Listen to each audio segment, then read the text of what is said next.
ഡൽഹിയിലെ 9 വയസ്സുകാരിയെ പീഡിപ്പിച്ച് ഒരു സൂട്ട് കേസിനകത്ത് പൊതിഞ്ഞു വെച്ചു. വലിയൊരു സംഭവമാണ്. കുട്ടി മരണപ്പെട്ടു പോയി.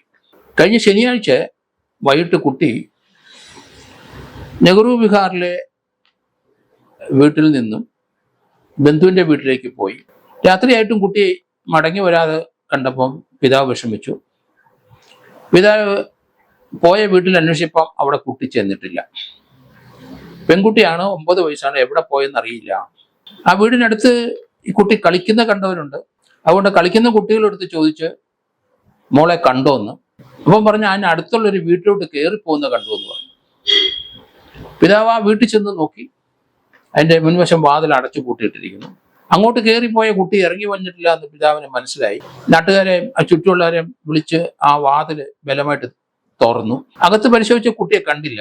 പക്ഷേ അവിടെ ഒരു ബ്രീഫ് കേസിന്റെ അകത്തുനിന്ന് ബ്ലഡ് ഊറി വരുന്നത് കണ്ടു. ബ്രീഫ് കേസ് തുറന്നു നോക്കാൻ കുട്ടി അതിനകത്തുണ്ട്. കുട്ടിയുടെ മുഖത്തുനിന്നും പ്രൈവറ്റ് ഏരിയ എന്നൊക്കെ ബ്ലീഡിങ് ഉണ്ട്. കുട്ടിയെ പെട്ടെന്ന് പിതാവ് JPC ആശുപത്രിയിലേക്ക് എത്തിച്ചു. അവിടെ എത്തിയപ്പം കുട്ടി മരണപ്പെട്ടു.